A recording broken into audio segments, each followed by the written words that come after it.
بسم اللہ الرحمن الرحیم۔ گوجرانوالہ کے ایک حکیم صاحب کی کہانی۔ پنجاب کے شہر گوجرانوالہ میں ایک حکیم صاحب ہوا کرتے تھے جن کا مطب ایک پرانی سی عمارت میں ہوتا تھا۔ حکیم صاحب روزانہ صبح مطب جانے سے قبل بیوی کو کہتے کہ جو کچھ آج کے دن کے لیے تم کو درکار ہے ایک چٹ پر لکھ کر دے دو۔ بیوی لکھ کر دے دیتی۔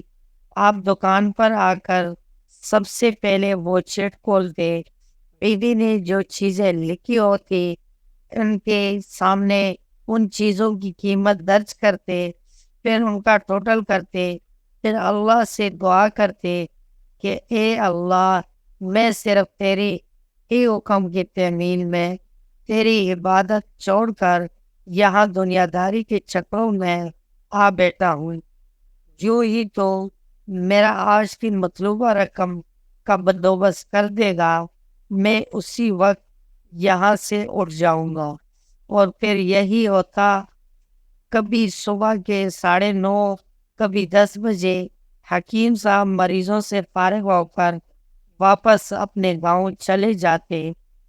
ایک دن حکیم صاحب نے دکان کھولی، رقم کا حساب لگانے کے لیے چٹ کھولی تو چٹ کو دیکھتے ہی رہ گئے۔ ایک مرتبہ تو ان کا دماغ گھوم گیا، ان کو اپنی آنکھوں کے سامنے تارے چمکتے ہوئے نظر آ رہے تھے، لیکن جلد ہی انہوں نے اپنے حساب پر قابو پا لیا۔ آٹے دال وغیرہ کے بعد بیگم نے لکھا تھا بیٹی کی جہیز کا سامان۔ کچھ دیر سوچتے رہے، بچ کر چیزوں کی قیمت لکھنے کے بعد جہیز کے سامنے لکھا یہ اللہ کا کام ہے۔ اللہ جانے، 1-2 مریض آئے ہوئے تھے، ان کو حکیم صاحب دوائی دے رہے تھے۔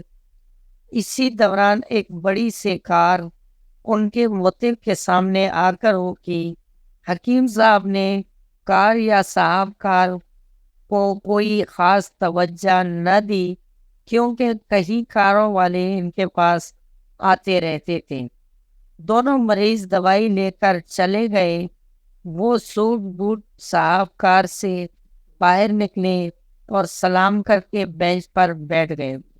حکیم صاحب نے کہا کہ اگر آپ نے اپنے لیے دوائی لینی ہے تو ادھر سٹول پر آ جائے تاکہ میں آپ کی نبض دیکھ لوں، اور اگر کسی مریض کی دوائی لے کر جانی ہے تو بیماری کی کیفیت بیان کریں۔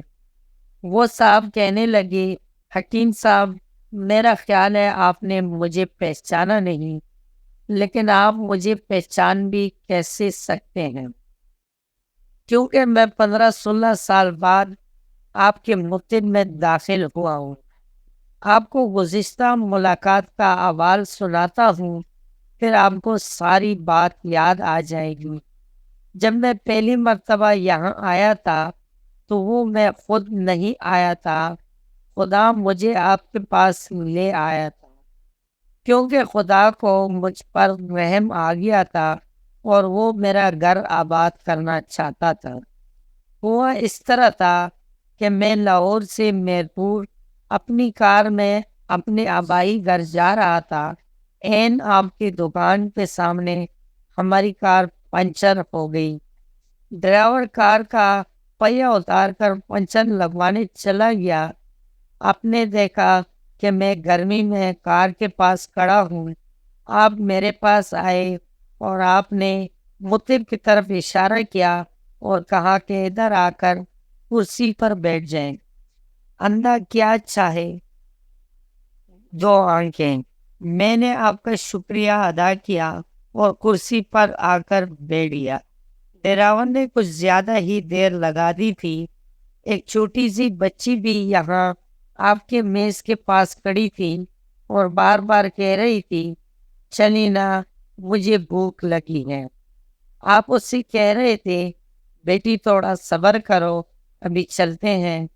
میں نے یہ سوچ کر کہ اتنی دیر سے آپ کے پاس بیٹھا ہوں، مجھے کوئی دوائی آپ سے خریدنی چاہیے تاکہ آپ میرے بیٹنے کو زیادہ محسوس نہ کریں۔ میں نے کہا حکیم صاحب، میں 5-6 سال سے انگلینڈ میں ہوتا ہوں۔ انگلینڈ جانے سے قبل میری شادی ہو گئی تھی، لیکن ابھی تک اولاد کی نعمت سے محروم ہوں۔ یہاں بھی بہت علاج کیا اور وہاں انگلینڈ میں بھی، لیکن ابھی قسمت میں مایوسی کے سوا اور کچھ نہیں دیکھا۔ آپ نے کہا میرے بھائی، توبہ استغفار پڑھو، خدا را اپنے خدا سے مایوس نہ ہو۔ یاد رکھو اس کے خزانے میں کسی شے کی کمی نہیں۔ اولاد، مال و اسباب اور غمی خوشی، زندگی موت، ہر چیز اسی کے ہاتھ میں ہے۔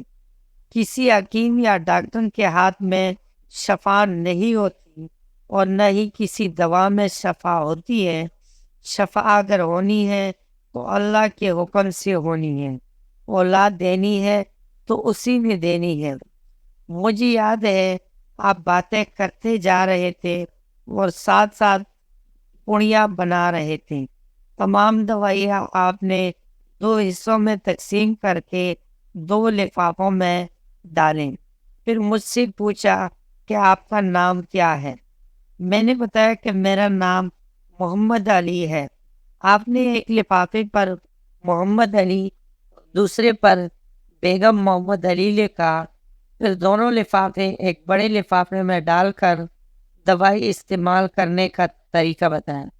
میں نے بے دلی سے دوائی لے لی، کیونکہ میں تو صرف کچھ رقم آپ کو دینا چاہتا تھا۔ لیکن جب دوائی لینے کے بعد میں نے پوچھا کتنے پیسے، آپ نے کہا بس ٹھیک ہے۔ میں نے زیادہ زور ڈالا تو آپ نے کہا کہ آج کا کھاتا بند ہو گیا ہے۔ میں نے کہا مجھے آپ کی بات سمجھ نہیں آئی۔ اسی دوران وہاں ایک اور آدمی آ چکا تھا۔ اس نے مجھے بتایا کہ کھاتا بند ہونے کا مطلب یہ ہے کہ آج کے گھریلو اخراجات کے لیے جتنی رقم حکیم صاحب نے اللہ سے مانگی تھی وہ اللہ نے دے دی ہے، مزید رقم وہ نہیں لے سکتے۔ میں کچھ حیران ہوا اور کچھ دل میں شرمندہ ہوا کہ میرے کتنے گھٹیا خیالات تھے، اور یہ سادہ سا حکیم کتنا عظیم انسان ہے۔ میں نے جب گھر جا کر بیوی کو دوائیاں دکھائی اور ساری بات بتائی تو بے اختیار اس کے منہ سے نکلا، وہ انسان نہیں، کوئی فرشتہ ہے، اور اس کی دی ہوئی دوائیات ہمارے من کی مراد پوری کرنے کا باعث بنے گی۔ حکیم صاحب آج میرے گھر میں 3 پھول اپنی بہار دکھا رہے ہیں۔ ہم میاں بیوی ہر وقت آپ کے لیے دعائیں کرتے رہتے ہیں۔ جب محمد علی نے کہا کہ جب 15 سال قبل میں نے یہاں آپ کے متحد میں آپ کی چھوٹی سی بیٹی دیکھی تھی، تو میں نے بتایا تھا کہ اس کو دیکھ کر مجھے اپنی بانجی یاد آ رہی ہے۔ حکیم صاحب ہمارا سارا خاندان انگلینڈ میں سیٹل ہو چکا ہے، صرف ہماری ایک بیوہ بہن اپنی بیٹی ساتھ پاکستان میں رہتی ہے۔ ہماری بانجی کی شادی اس ماہ کی 21 تاریخ کو ہونا تھی۔ اس بانجی کی شادی کا سارا خرچ میں نے اپنے ذمہ لیا تھا۔ 10 دن قبل اسی کار میں اس سے میں نے لاہور اپنے رشتہ داروں کے پاس بھیجا کہ شادی کے لیے اپنی مرضی کی جو چیز چاہے خرید لیں۔ اس سے لاہور جاتی ہی بخار ہو گیا، لیکن اس نے کسی کو نہ بتایا۔ بخار کی گولیاں، ڈسپرین وغیرہ کھاتی اور بازاروں میں پھرتی رہی۔ بازار میں پھرتے پھرتے اچانک بے ہوش ہو کر گری۔ وہاں سے اس سے اسپتال لے گئے۔ وہاں جا کر معلوم ہوا کہ اس کو 106 ڈگری بخار ہے، اور یہ گردن توڑ بخار ہے۔ وہ بے ہوشی کا عالم ہی میں اس کا جہان فانی سے کوچ کر گئی۔ اس کے فوت ہوتے ہی نہ جانے کیوں مجھے اور میری بیوی کو آپ کی بیٹی کا خیال آیا۔ ہم میاں بیوی نے اور ہماری تمام فیملی نے فیصلہ کیا ہے کہ ہم اپنی بانجی کا تمام جہیز کا سامان آپ کے ہاں پہنچا دیں گے۔ شادی جلد ہو تو اس کا بندوبست خود کریں گے، اور اگر ابھی کچھ دیر ہے تو تمام اخراجات کے لیے رقم آپ کو نقد پہنچا دیں گے۔ آپ نے نہ نہیں کرنی، آپ اپنا گھر دکھا دیں تاکہ سامان کا ٹرک وہاں پہنچایا جا سکے۔ حکیم صاحب حیران و پریشان یوں گویا ہوئی، محمد علی صاحب آپ جو کچھ کہہ رہے ہیں مجھے سمجھ نہیں آ رہا، میرا اتنا دماغ نہیں ہے۔ میں نے تو آج صبح جب بیوی کے ہاتھ کی لکھی ہوئی شیٹ یہاں آ کر کھول کر دیکھی تو مرچ مسالہ کے بعد جب میں نے یہ الفاظ پڑھے، بیٹی کی جہیز کا سامان، تو آپ کو معلوم ہے میں نے کیا لکھا؟ آپ خود یہ شیٹ ذرا دیکھیں۔ محمد علی صاحب یہ دیکھ کر حیران رہ گئے کہ بیٹی کی جہیز کے سامنے لکھا ہوا تھا یہ کام اللہ کا ہے، اللہ جانے۔ محمد علی صاحب یقین کرے آج تک کبھی ایسا نہیں ہوا تھا کہ بیوی نے چٹ پر چیز لکھی ہو اور مولا نے اس کا اسی دن بندوبست نہ کر دیا ہو۔ واہ مولا واہ، تو عظیم ہے، تو کریم ہے۔ آپ کی بانجی کے وفات کا صدمہ ہے، لیکن اس کی قدرت پر حیران ہوں کہ وہ کس طرح اپنے معاوضے دکھاتا ہے۔ حکیم صاحب نے کہا جب سے ہوش سنبھالا ایک ہی سبق پڑھا کہ صبح ورد کرنا ہے، رازق رازق تو ہی رازق، اور شام کو شکر شکر مولا تیرا شکر۔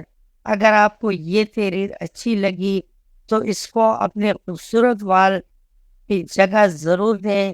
ایک شعر پہ آپ کے 2 سیکنڈ لگیں گے۔ دوستو، آج کی ویڈیو آپ کو کیسے لگی؟ امید ہے کہ ویڈیو پسند آئی ہوگی۔